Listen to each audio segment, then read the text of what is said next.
ગુજરાત આજના મુખ્ય સમાચારની અંદર ગુજરાતવાસીઓ થઈ જજો તૈયાર વાવાઝોડા સાથે વરસાદની આગાહી અંબાલાલ પટેલે કંઈક મોટું થવાની આગાહી કરી છે આજથી રિક્ષા ચાલકોની હડતાલ શરૂ ગુજરાતના મુખ્યમંત્રીની સૌથી મોટી જાહેરાત તહેવારો નજીક આવતા રાશન કાર્ડ ધારકોને થશે ડબલ ફાયદો પ્રધાનમંત્રી આવાસ યોજનાને લઈને સહાયમાં થયો છે વધારો કેન્દ્ર સરકારનો સૌથી મોટો નિર્ણય વીજળીના નિયમોમાં થશે મોટા ફેરફારો દીકરીઓને મળશે 12,000 રૂપિયાની સહાય જનધન યોજનામાં થયા છે મોટા ફેરફારો હવે એટીએમ મશીનમાં 100 અને 200 રૂપિયાની નોટોની તંગી સર્જાશે નહીં વાહન ચાલકો માટે નવા નિયમો લાગુ મહિલાઓને મળશે 6,000 રૂપિયાની આર્થિક સહાય ખેડૂતોને મળશે હવે 9,000 રૂપિયાનો હપ્તો સરકાર આપશે ફ્રી ઇન્ટરનેટ સુવિધા ખેડૂતો માટે પ્રધાનમંત્રી ફસલ વીમા યોજનાની જાહેરાત હવે અનાજ ઉપર મળશે લોન અને આજના સૌથી મોટા ખેડૂત ઉપયોગી સમાચાર જાણીશું આજના આ વિડીયોની અંદર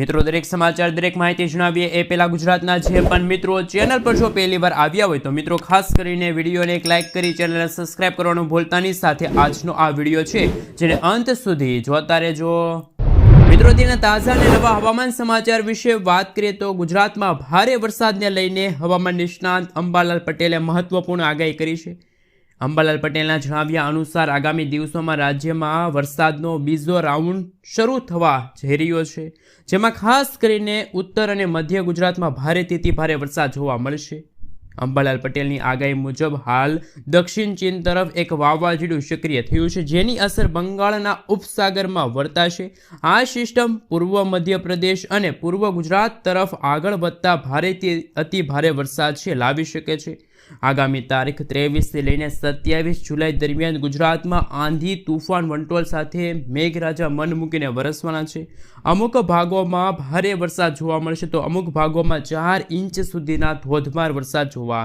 મળશે આગામી 7 દિવસ સુધી માછીમારોને દરિયો ન ખેડવા માટે હવામાન વિભાગે સાવચેત રહેવા માટે અપીલ કરી છે ખાસ કરી મિત્રો દરિયાઈ કાંઠાના વિસ્તારોમાં 50 કિલોમીટર પ્રતિ કલાકની ઝડપે તોફાની પવનો ફૂંકાશે મિત્રો તે પછીના સમાચાર વિશે વાત કરીએ તો રાશન કાર્ડ ધારકો માટે આવી ગઈ છે ખુશખબર આગામી દિવસોમાં તહેવારોને ધ્યાનમાં લઈને અત્યોદય તેમજ બીપીએલ કાર્ડ ધારકોને વધારાનું રાશન મળવાપાત્ર રહેશે જેમાં કુટુંબ દીઠ 1 કિલોગ્રામ ખાંડ 1 લીટર સિંગતેલ 1 કિલોગ્રામ ચણા 1 કિલોગ્રામ તુવેર દાળ તેમજ 1 કિલોગ્રામ મીઠાનું વિતરણ કરવામાં આવશે જ્યારે અત્યોદય રાશન કાર્ડ ધારકો તેમજ અગ્રતા ધરાવતા કુટુંબોને તહેવારોને ધ્યાનમાં લઈને અગાઉથી જ ઘઉં અને ચોખાનું વિતરણ જૂન અને જુલાઈ 2025 મહિનાની અંદર આપવામાં આવી રહ્યું છે મિત્રો તે પછીના સમાચાર વિશે વાત કરીએ તો ગુજરાતમાં સ્માર્ટ મીટરનો વિરોધ થઈ રહ્યો છે રાજ્યમાં ખાસ કરીને દક્ષિણ અને મધ્ય ઝોનમાં લોકોએ સ્માર્ટ મીટરનો વિરોધ કર્યો છે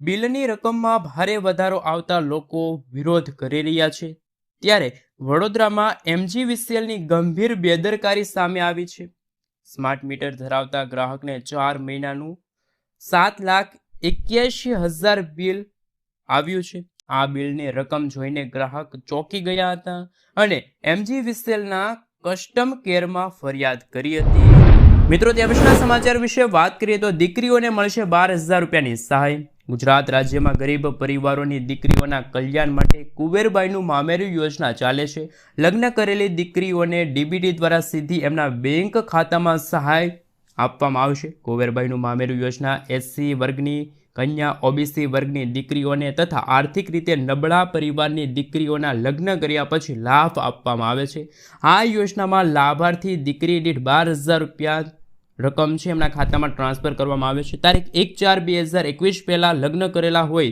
તેવી કન્યાઓને 10,000 રૂપિયાની સહાય મળતી હતી ગુજરાતની કન્યાઓને તારીખ 1/4/2021 પછી લગ્ન કરેલા હોય તો તેવી કન્યાઓને 12,000 રૂપિયાની સહાય મળશે યોજનામાં વાર્ષિક આવક મર્યાદામાં વધારો કરવામાં આવ્યો છે હવે આવક મર્યાદાનું ધોરણ 6 લાખ રૂપિયા નક્કી કરવામાં આવ્યું છે મિત્રો તે પછીના સમાચાર વિશે વાત કરીએ તો સ્ટેમ્પ ડ્યુટી ચોરીનું કૌભાંડ મિલકતને ઓપન પ્લોટ તરીકે દર્શાવી રાજ્યમાં સ્ટેમ્પ ડ્યુટી ચોરીનું મોટું કૌભાંડ સામે આવ્યું છે જ્યાં બાંધકામવાળી મિલકતોને ઓપન પ્લોટ ખુલ્લી જમીન તરીકે દર્શાવી દસ્તાવેજોની નોંધણી કરવામાં આવી રહી હતી. હવે સરકારી તંત્ર જાગૃત થતાં 1 જૂનથી નોંધાયેલા તમામ ઓપન પ્લોટના દસ્તાવેજોની 100% સ્થળ ચકાસણી કરવા આદેશ અપાયો છે.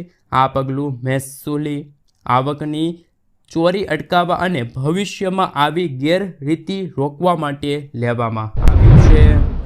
મિત્રો, ત્યાં વિશે રાશન કાર્ડ ધારકો માટે બીજા મહત્વના સમાચાર સામે આવી રહ્યા છે. સસ્તું અનાજ મેળવતા ગ્રાહકો આપે ધ્યાન. સસ્તા અનાજની દુકાનો પરથી અનાજ મેળવવા કાર્ડ ધારકોએ ફરજિયાત E-KYC કરાવવું પડશે. કાર્ડ ધારકોએ E-KYC કરવું ફરજિયાત હોવાનું પાણી પુરવઠા મંત્રી કુંવરજી બાવળિયાએ જણાવ્યું. E-KYC નહીં હોય તો અરજદારને આવતા મહિનાથી અનાજનો જથ્થો નહીં મળે તેવું તેમણે જણાવ્યું. આ સાથે E-KYC હોવા છતાં સસ્તા અનાજની દુકાન પર અનાજનો પૂરતો જથ્થો ન હોવાના કારણે કાર્ડ ધારકોને અનાજ નથી મળતું તે પ્રકારની ફરિયાદ પર બોલતા તેમણે કહ્યું કે આવી કોઈ વાત નથી. મિત્રો, તે પછીના સમાચાર વિશે વાત કરીએ તો હવે ખેડૂત મિત્રોને મળશે અનાજ ઉપર લોન. દેશના ખેડૂતો માટે સૌથી વધુ લોકપ્રિય KCC લોન યોજના બાદ કેન્દ્ર સરકાર બીજી મોટી યોજના લઈ આવ્યું છે અને આ યોજનાનું નામ છે E-કિસાન ઉપજ નિધિ યોજના. ખેડૂતો માટે ગુજરાત સરકાર દ્વારા નવી લોન યોજના બહાર પાડવામાં આવી છે. આ યોજના હેઠળ એવા ખેડૂતોને લોન મળે છે જે ખેડૂતો વેરહાઉસની અંદર પોતાનો માલ સાચવતા હોય અથવા તો ગોડાઉનની અંદર પોતાનો માલ સાચવતા હોય તો એવા ખેડૂતોને યોજના હેઠળ લોન મળવા પાત્ર રહેશે. કેન્દ્રીય મંત્રી પિયુષ ગોયલે કહ્યું કે આ લોન યોજના હેઠળ ખેડૂતોને કોઈપણ ગેરંટી વગર સરળતાથી 7% વ્યાજદરે લોન મળશે. જો ખેડૂતોએ KCC યોજના હેઠળ કોઈ લોન લીધી હોય તો તે વેરહાઉસ દ્વારા આપવામાં આવેલી રસીદના આધારે લોન લઈ શકે છે. મિત્રો, ત્યાં પછીના સમાચાર વિશે વાત કરીએ તો રિક્ષા ચાલકોની 1 દિવસની હડતાલ. અમદાવાદમાં રિક્ષા ચાલકો આવતીકાલે 1 દિવસની હડતાલ પાડશે. નવ ઓટો રિક્ષા ચાલક એસોસિએશનને આજે પોલીસને આવેદનપત્ર આપ્યું, જેમાં રિક્ષા ચાલકો સામે પોલીસ સ્ટેશનમાં પોલીસ દ્વારા કરાયેલા કાર્યવાહી અટકાવવાની માંગ કરી છે. અમદાવાદ રિક્ષા ચાલક રોજગાર બચાવ આંદોલન દ્વારા હડતાલની જાહેરાત કરી છે. શહેર પોલીસ દ્વારા રિક્ષાઓ ડિટેઇન કરવાની કાર્યવાહી સામે રિક્ષા ચાલકો આ હડતાલ પર ઉતર્યા છે. મિત્રો, તે પછીના સમાચાર વિશે વાત કરીએ તો ખૂબ જ મહત્વના સમાચાર સામે આવી રહ્યા છે. સરકાર આપશે ફ્રી ઇન્ટરનેટ સુવિધા. દેશમાં મૂળભૂત સુવિધાઓ સાથે ઇન્ટરનેટ જોડવા જઈ રહેલા ફ્રી ઇન્ટરનેટ બિલ પર વિચારણાને સરકારે મંજૂરી આપી દીધી છે. આ બિલમાં દેશના પછાત અને ગરીબ વર્ગના લોકોને મફત ઇન્ટરનેટ આપવાની યોજના બનાવવામાં આવી છે અને તેનો ઉદ્દેશ છે કે દેશના ગરીબ ડિજિટલ ઇન્ડિયાથી દૂર ન રહે, જેમાં સરકાર દ્વારા કોઈપણ ચાર્જ વિના ઇન્ટરનેટ મફત આપવામાં આવશે. ફ્રી ઇન્ટરનેટ બિલ ગયા વર્ષે ડિસેમ્બરમાં જાહેર થયું હતું. રાષ્ટ્રપતિએ ગૃહને આ બિલ પર વિચાર કરવાની ભલામણ કરી છે અને આ બિલનું નામ રાઇટ ટુ ફ્રી ઇન્ટરનેટ છે. મિત્રો, આગલા સમાચાર વિશે વાત કરીએ તો લાડલી બહેન યોજનાને લઈને મહારાષ્ટ્ર સરકારે કરી છે સૌથી મોટી જાહેરાત. તો મિત્રો, આપને જણાવી દઈએ તો લાડલી બહેન યોજના લઈને મહારાષ્ટ્રમાં ફરી એકવાર રાજકારણ થોડુંક ગરમાઈ ચૂક્યું છે. કારણ કે મિત્રો, મહારાષ્ટ્ર સરકારે ફરી એકવાર પોતાના પ્લાનમાં મોટા ફેરફાર કર્યા છે. આ યોજના હેઠળ 5 લાખ મહિલાઓને 1500 રૂપિયાના બદલે માત્ર 500 રૂપિયા મળશે. સરકારી નિયમો અનુસાર 1500 રૂપિયા માત્ર એવા લાભાર્થીઓને જ આપવામાં આવે છે કે જેમને અન્ય કોઈ યોજનાનો લાભ નથી મળી રહ્યો.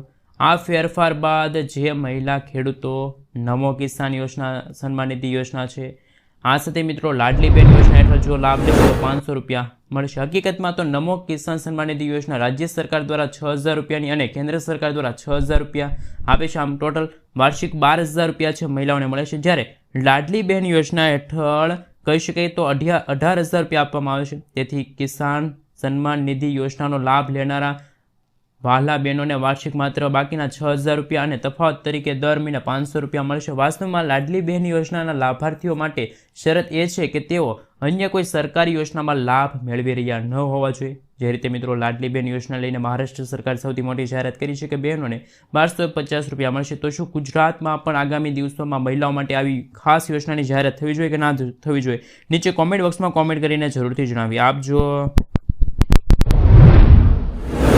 મિત્રો, ત્યાં પછીના સમાચાર વિશે વાત કરીએ તો મહિલાઓને મળશે 6000 રૂપિયાની સહાય. મહિલાઓ માટે ખુશ ખબર, કેન્દ્ર સરકાર આપશે હવે 6,000 રૂપિયા. પ્રધાનમંત્રી માતૃવંદના યોજના લઈને જાહેરાત થઈ છે કે ગર્ભવતી મહિલાઓને છે આ નાણાકીય સહાય આપવામાં આવશે. આ યોજના 1 જાન્યુઆરી 2017માં શરૂ થઈ હતી. પ્રધાનમંત્રી ગર્ભાવસ્થા સહાય યોજના તરીકે આ યોજના ઓળખવામાં આવે છે. આ યોજનાનો મુખ્ય હેતુ માતા અને બાળક બંનેની સારી સંભાળ લેવાનો છે, જેના માટે સરકાર મહિલાઓને 6,000 રૂપિયાની આર્થિક સહાય પૂરી પાડશે. પ્રથમ તબક્કામાં 1,000 રૂપિયા, બીજા તબક્કામાં 2,000 રૂપિયા, ત્રીજા તબક્કામાં 2,000 રૂપિયા અને ગર્ભવતી મહિલાઓને આ સહાય આપવામાં આવે છે. તે જ સમયે સરકાર દ્વારા બાળકના જન્મ સમયે હોસ્પિટલમાં છેલ્લે 1,000 રૂપિયા આપે છે. આમ ટોટલ 6,000 રૂપિયાની આર્થિક સહાય છે મહિલાઓને મળે છે. મિત્રો, આગલા સમાચાર વિશે વાત કરીએ તો પાન કાર્ડને લઈને મોટું અપડેટ. કરદાતાઓની ઓળખ માટે જારી કરાયેલા પાન કાર્ડ હવે QR કોડ સાથે જારી કરવામાં આવશે, જેથી કરદાતાઓના ડિજિટલ અનુભવને વધારી શકાય. વડાપ્રધાન નરેન્દ્ર મોદીની અધ્યક્ષતામાં કેબિનેટ બેઠકોએ પાન કાર્ડ 2.0 પ્રોજેક્ટની શરૂઆત કરવાની મંજૂરી આપી દીધી છે. સરકારના આ નિર્ણયનો હેતુ સરકારી એજન્સીઓની તમામ ડિજિટલ સિસ્ટમમાં મુખ્ય ઓળખકર્તા તરીકે પાન કાર્ડનો ઉપયોગ કરવાનો છે. સરકાર આ પ્રોજેક્ટ પર ટોટલ 1,400 કરોડ રૂપિયાનો ખર્ચ કરશે. મિત્રો, ત્યાં પછીના સમાચાર વિશે વાત કરીએ તો હવે એટીએમમાંથી 100 અને 200 રૂપિયાની નોટોની તંગી સર્જાશે નહીં. લોકોની ફરિયાદ રહે છે કે એટીએમમાંથી 100 અને 200 રૂપિયાની નોટો ઓછી નીકળે છે અને મિત્રો 500 રૂપિયાની નોટો વધારે નીકળે છે. રિઝર્વ બેંક ઓફ ઇન્ડિયા હવે આ સમસ્યાને ધ્યાનમાં રાખતા મોટી એક્શન લીધી છે. કેન્દ્રીય બેંકે દેશની બેંકોને ખાતરી આપતા કહ્યું કે એટીએમમાંથી 100 રૂપિયા અને 200 રૂપિયાની નોટો પણ નીકળે છે. આરબીઆઈએ કહ્યું કે સામાન્ય જનતાઓને આ નોટો મળી રહે તે જરૂરી છે. તો મિત્રો, ખાસ કરીને જે સમાચાર છે કે એટીએમમાંથી જ્યારે પણ તમે આવા પૈસા ઉપાડવા જશો ત્યારે એટીએમમાંથી 100 અને 200 રૂપિયાની નોટો છે એ તમને મળવા પાત્ર રહેશે. પહેલાં બનતું હતું કે 500 રૂપિયાની વધારે નોટો છે એટીએમમાંથી નીકળતી હતી. મિત્રો, આગળના સમાચાર વિશે વાત કરીએ તો કેન્દ્ર સરકારનો મોટો નિર્ણય. કેન્દ્ર સરકારે ખાનગી વાહનો માટે વાર્ષિક અને આજીવન ટોલ પ્લાઝાની સુવિધાની શરૂઆત કરી છે. મતલબ છે કે વારંવાર ફાસ્ટેગ રિચાર્જ કરવાની જરૂર નહીં પડે. સરકારે રાષ્ટ્રીય ધોરીમાર્ગ અને એક્સપ્રેસ વે પર ટોલ ચૂકવવી સરળ બનાવવાની અને ખાનગી વાહનો માટે વાર્ષિક અને આજીવન ટોલ પાસનો પ્રસ્તાવ રજૂ કર્યો છે. રિપોર્ટ અનુસાર સરકારે વાર્ષિક ટોલ પાસની કિંમત 3,000 રૂપિયા નક્કી કરી છે. એટલું જ નહીં, 15 વર્ષની માન્યતા સાથે આજીવન ટોલ પાસ પર ઉપલબ્ધ થશે, જેની કિંમત 30,000 રૂપિયા છે નક્કી કરવામાં આવી છે. તો મિત્રો, વાહન ચાલકો માટે ટોલ ટેક્સને લઈને સૌથી મોટા સમાચાર છે સામે આવી રહ્યા છે. મિત્રો, આગળના સમાચાર વિશે વાત કરીએ તો ખૂબ જ મહત્વના સમાચાર સામે આવી રહ્યા છે. ખેડૂતોની લોન માફી અંગે સૌથી મોટા સમાચાર સાથે ખેડૂતો માટે ફ્રી જાહેરાત શું થઈ છે એની વિશે વાત કરીશું. તો હાલમાં મંદી વચ્ચે ખેડૂતોની લોન માફીનો મુદ્દો સમગ્ર દેશમાં સૌથી ચર્ચિત વિષય બન્યો. કારણ કે મિત્રો, તેલંગાણાની સરકારે વર્ષ 2023માં ખેડૂતોની લોન માફ કરી હતી. તેલંગાણાના સીએમ રેવંત રેડ્ડીએ લોન માફીની જાહેરાત કરી હતી. અને ખાસ મિત્રો, જે તેલંગાણાના સીએમ છે કે જેમણે 11 ડિસેમ્બર 2018 અને 9 ડિસેમ્બર 2023 વચ્ચે જે ખેડૂત મિત્રોએ લોન લીધી છે એવા ખેડૂતોને 2 લાખ રૂપિયા સુધીના દેવા માફ કરવામાં આવી, લોન માફ કરવામાં આવી. તો આ પહેલાં પણ ઝારખંડ સરકારે ખેડૂતોના 2 લાખ રૂપિયા સુધીના દેવા અને લોન માફ કરી હતી. તો મિત્રો, હવે જોવાનું એ બાકી છે કે શું ગુજરાતમાં પણ લોન માફ થવી જોઈએ. સાથે મિત્રો, હવે વાત કરીએ તો ખેડૂતોને સશક્ત અને આત્મનિર્ભર બનાવવા માટે એક નવી યોજનાની જાહેરાત થઈ છે. પ્રધાનમંત્રી ફસલ વીમા યોજના ખેડૂતોના હિતમાં ખૂબ જ ફાયદાકારક છે, પરંતુ ખેડૂતોને પાક વીમા સંબંધિત સમસ્યાના નિરાકરણ માટે મુશ્કેલીનો સામનો કરવો ન પડે એ માટે ખેડૂતો માટે પાક વીમા સંબંધિત સમસ્યાના ઉકેલ માટે ટોલ ફ્રી નંબર છે જાહેર થયો છે. આ નંબર પર ફોન કરીને ખેડૂત મિત્રો છે પોતાની ફરિયાદ નોંધાવી શકે છે. મિત્રો, ત્યાં પછીના સમાચાર વિશે વાત કરીએ તો વીજળીના નવા નિયમો લાગુ. નવું પાવર કનેક્શન જોતું હોય તો મિત્રો, ખાસ કરીને સૌથી મોટા સમાચાર સામે આવ્યા છે. હવે તમારે દેશમાં નવા વીજળી કનેક્શન માટે વધુ રાહ જોવી નહીં પડે. કારણ કે મિત્રો, મોટા શહેરોમાં 7 દિવસના બદલે 3 દિવસમાં વીજળી કનેક્શન મળી જશે અને ગામડામાં નવા વીજ મીટર માટે 30 દિવસની લાંબી રાહ જોવી નહીં પડે. 15 દિવસમાં જ ગામડાઓને વીજ જોડાણ મળી જશે.